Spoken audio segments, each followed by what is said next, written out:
Hello guys, welcome back to my channel Shatabdi's kitchen and blog. কেমন আছো তোমরা সবাই? আশা করি তোমরা সবাই খুব ভালো আছো। আবার অনেক দিন পর একটা রেসিপির ব্লগ নিয়ে তোমাদের সামনে চলে এলাম।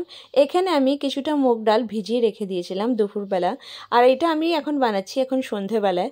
তো এই যে রেসিপিটা আমি যে বানাচ্ছি, এটা আমি খালি মুগ ডাল দিয়ে তোমাদেরকে দেখাচ্ছি। তোমরা চাইলে এটাকে চেনা ডাল দিয়েও বানাতে পারো। আর রেসিপিটার নাম আমি বলে রাখি, রেসিপিটার নাম হলো, আমি আজকে বানাচ্ছি এখানের খুব ফেমাস একটা নর্থ ইন্ডিয়ান স্ন্যাক যেটাকে বলা হয়, বাইরে পাওয়া যায়, তোমরা অনেকেই খেয়েছো, রাম লাড্ডু। তো দেখতেই পাচ্ছ আমি মিক্সিতে এগুলোকে ভালো করে পেস্ট করে নিয়েছি। বেশি জল এটাতে হবে না, আর এটাকে ততক্ষণ অবধি আমি ফেটাবো যতক্ষণ মিক্সারটা ফ্লাপি না হয়ে যায়। তো এরপর আমি একটা স্টেপ আর ভিডিও করতে একদম মিস করে দিয়েছি, মানে এই যে ব্যাটারটা একদম কনসিস্টেন্সি ঠিক হয়েছে কিনা এটা জানার জন্য একটা ছোট বাউলে জল নিতে হবে আর একটুখানি ফেলে দেখতে হবে।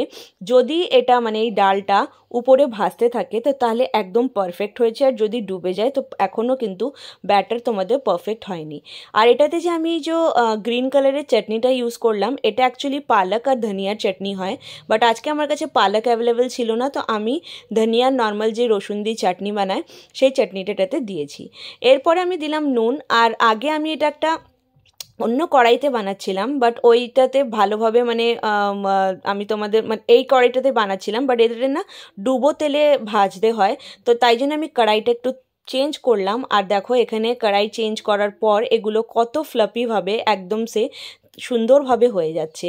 তো আমি যেহেতু ভিডিওর জন্য স্পেশালি ওই কড়াইটাই ইউজ করি, আর কিছু ভাজা ঠাজার জন্য এই কড়াইটা ইউজ করি, তো তাই জন্য আমি ভাবলাম চলো এই কড়াইটাতে তোমাদেরকে করে দেখাই। তো আমার শেপটা গোল গোল একদম প্রপার শেপ হয়নি, বাট খেতে কিন্তু একদম বাইরের মতনই হয়েছিল। তারপর উপর থেকে চাটনি দিলাম, আর সাথে দিলাম কিষানের সস। তোমরা চাইলে এখানে ইমলির চাটনি ইউজ করতে পারো। তো দেখতেই পাচ্ছ কত সুন্দর লাগছে, আর সাথে চা দিয়ে এটাকে করলাম স্ন্যাক্স হিসাবে সার্ভ।